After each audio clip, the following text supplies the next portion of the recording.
China has been increasing its investments in Latin America. Last month, President Xi Jinping attended important international meetings of global leaders and those from across the region, highlighting major infrastructure investments. And to help us talk more about China's growing relationship with the Global South, I'm now joined by Anthony Moretti. He's an associate professor in the Department of Communication and Organizational Leadership at Robert Morris University. Thanks so much for joining us. So, thank you. Let's talk about this relationship. How has it evolved between the two regions over the last several years?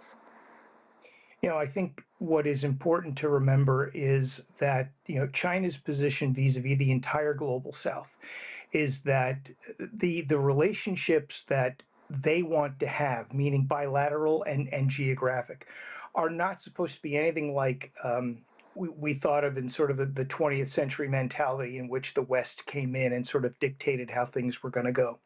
Rather, what we're seeing is slow and steady progress. And what I mean by that is, yes, events like the port in Peru generate lots and lots of attention, but and justifiably so. But it's a lot of the lower level diplomatic efforts, meetings that perhaps don't generate a lot of the media headlines. That's where the foundation is laid and the first couple of floors of the house are built, so that when we see these big events come together, the understanding of why they have come together makes a lot of sense. So what are some of those key highlights, both culturally, diplomatically, and then economically as well? And how are both sides working to help cut red tape on achieving some goals? You make a very good point there about the red tape. One thing that was that came up with President Xi, not necessarily related only to Latin America, but was this idea of moving forward with tariff-free cooperation and tariff-free trade. That's something very important to remember, especially with the West and especially the United States being as ingrained or having tariffs so ingrained into their mentality.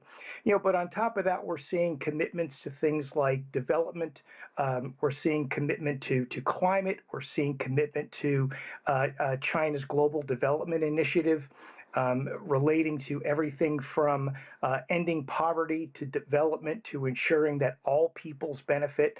So again, a lot of these things may not necessarily generate headlines on a daily basis, but there's certainly evidence of China committing itself to more than just publicity statements, to actually following through with projects and goals that they have in mind. Yeah, your point is well noted there.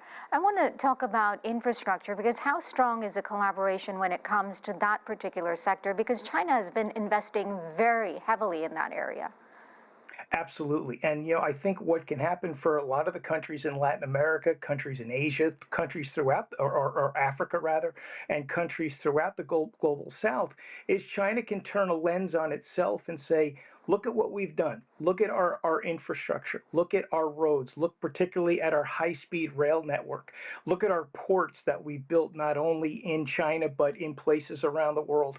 All of these are opportunities that can either move products or people faster, move them in a more fluid way, move them in a safer way, and ensure that, again, there is a commitment on China's part to seeing these countries and these parts of the world develop without a lot of the bureaucracy and a lot of the stringent requirements that were also evident when the West tried to make similar deals and similar promises, especially in the latter part of the last century. And I just want to expand on what you just said there, because then how significant was President Xi's trip to Peru and Brazil for long-term relations between the Global South in general and then LATAM and China in particular?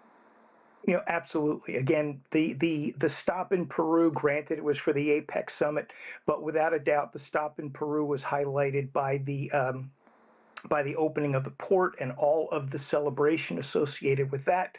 But keep in mind, when he went to Brazil shortly after that, there were 40 different agreements that were signed while he was there, everything relating from infrastructure to agriculture to technology to digital, et cetera. And again, all of these point to China saying, we can be an example and we want you to come along with us, so that as the Global South prospers, the entire Global South prospers, not just one or two countries or one or two regions.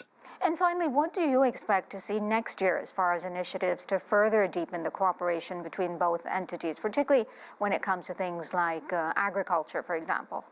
hmm Yeah, I think this year there certainly was the big events. Again, APEC taking place in Peru, the annual or the event with the Forum on China-Africa Cooperation. Next year we may not necessarily see big events take place, but I think what we're going to see, at least what I anticipate, is that we're going to see a lot of examples of maybe a business opening over here or a smaller level delegation visiting over there, whatever the case might be. But again, further signs of that progress. Again, not every event is going to be the equivalent of bringing the president and bringing the highest level delegations. A lot of times it's that work that doesn't necessarily appear in the media stream on a regular basis. Those, again, are the opportunities to cement partnerships, and I think we're going to see a lot of that in 2025. All right, slow and steady wins a race, I think is what you're saying. All right, we will leave it Absolutely. there. Fascinating discussion. Thank you so much for your insight, Anthony Moretti. Take care. Have a good weekend. You too.